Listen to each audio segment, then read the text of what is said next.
Right. Our market master of the day is none other than Nilesh Shah, Managing Director at Kotak Mahindra Asset Management Company. Nilesh, great to have you with us here. It's a pleasure having you with us here on CNBC-TV18.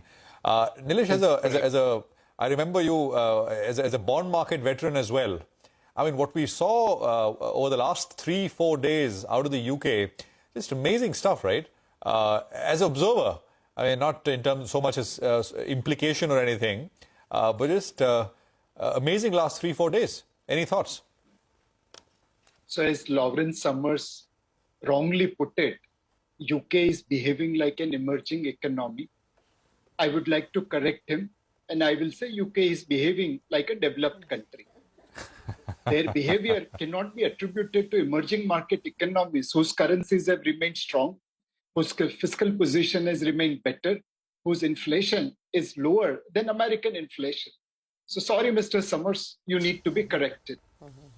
Nilesh bhai, good morning. I thought you for a moment will say it's behaving like a underdeveloped country.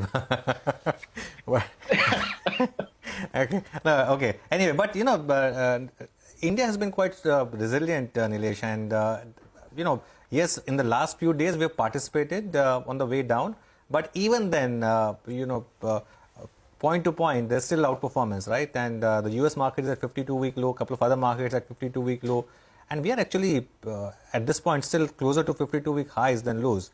So you reckon this outperformance could continue? So the extent of outperformance could narrow down. There is a massive global sandstorm blowing out.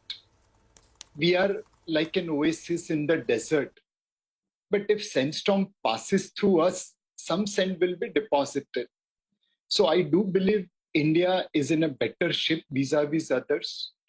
We have some challenges like our external position to take care of.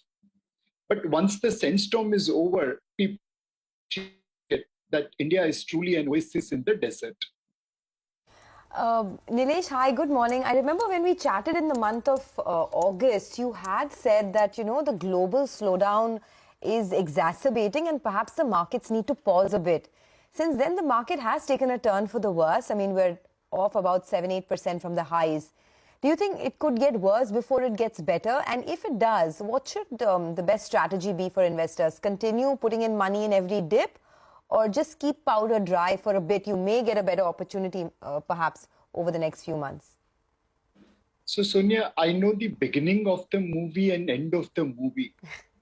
The beginning of the movie is like a horror movie right now, where interest rates are being raised, liquidity is being sucked out, albeit grudgingly, which has impacted demand, which has raised inflation, and which has kind of knocked down growth.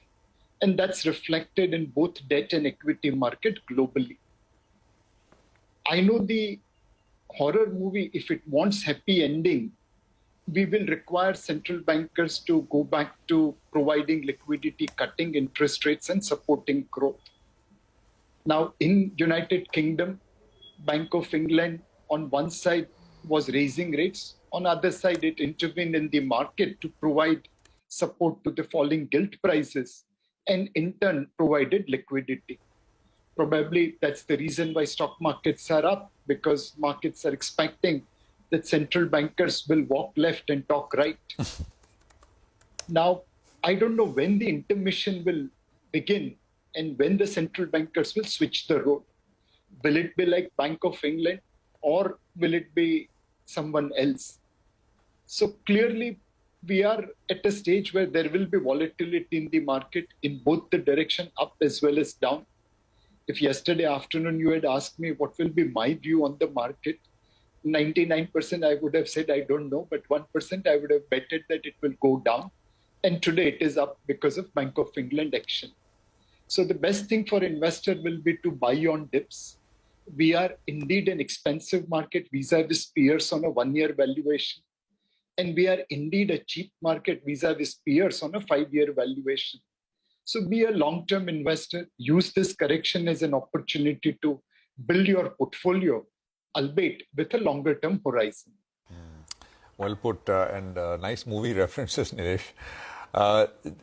You know, to talk about IT services, Nilesh, what's your sense? It's one large group now in the market which is significantly off. Would you bet on longer-term prospects staying strong? The move to digitization, etc., is a secular theme, not just here but around the world. But of course, I mean, it comes down to what price you pay for it, right? Have prices corrected enough, according to you? So absolutely rightly said, Prashant.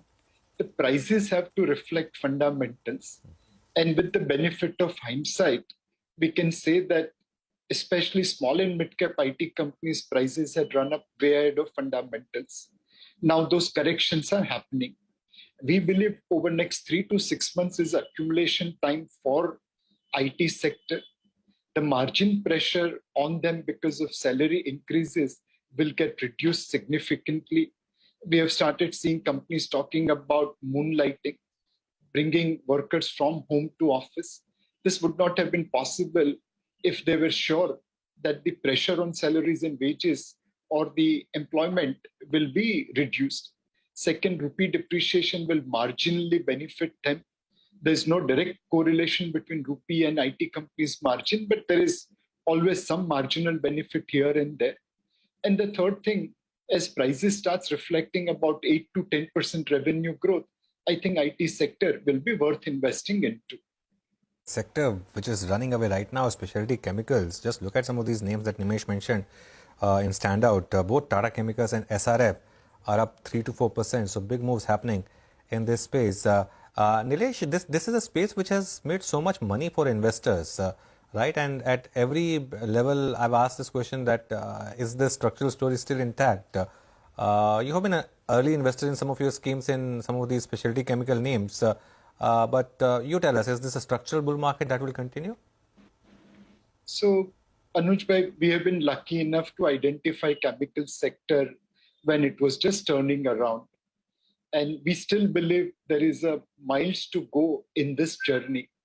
Rupee depreciation has made Indian chemical company even more competitive than what they were. They are now investing in 1 year in fixed assets, what they have invested over 30, 40 years. They are emerging as a preferred buyer or buyer of choice. And especially the European crisis on energy side is impacting chemical production over there. Put all these things together, while one needs to keep a watch on the valuation, but chemical sector today is, like India, on a 1 year basis, it looks expensive. On a 5 year basis, it looks very, very cheap. Just wanted to come back to that point that, Prashant started the interview with about what Bank of England did, right? Just referring to a tweet from Uday Kotak that came in a while back where he says that Bank of England does an about turn and buys gilts, which is printing new money. Till now, it was tightening to control inflation. Are markets sensing that developed world central banks may not really have the stomach to fight inflation? What does this mean for a market like India? Because clearly, our Reserve Bank is making all the right moves, while you can't say the same about the developed world. From an FI's perspective, do you think that over the course of the next 6 to 12 months, there could be an outsized amount of flows into emerging markets like India purely because of what's happening globally? Or is that a very simplistic way of looking at it? No, Sonia, that's the absolutely right way of looking at it.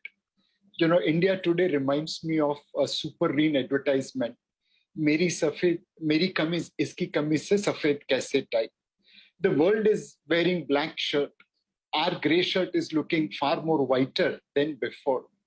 And there are a couple of advantages in India. This time, people have realized that exit from India is easy. You want to sell $8 billion in a stock, it's possible. You want to take out $35 billion in about 10 months, it's possible. But entry is difficult. What you have sold, you want to cover back. You end up paying higher premium. Second, growth story of India. This is one country which has moved from 10th largest economy to 5th largest economy in last 8 years. It will become 3rd largest in next 8 years. So growth story is visible. And valuations, well, it's trading at a gold valuation. It's expensive on a 1 year basis vis-a-vis peers, but it's trading at its own historical average valuations. And on a 5 year basis, we look cheaper vis-a-vis rest of the world. So we are, in that sense, having a gray shirt in a world where everyone is wearing black shirt. Okay, that's well put. I mean, the cleanest house in a dirty neighborhood. I mean, so many other ways to put it, but I think absolutely right in that. We had somebody else, Nilesh, who said who kind of likened this to liquid oxygen. The oxygen being longer-term growth prospects, which keeps us afloat, which refuses to let the market down. But globally there are problems, so the rise is capped as well. So maybe we spend some time here before getting back on. Thanks very much, Nilesh. It's a pleasure. Appreciate you joining in with that perspective as always.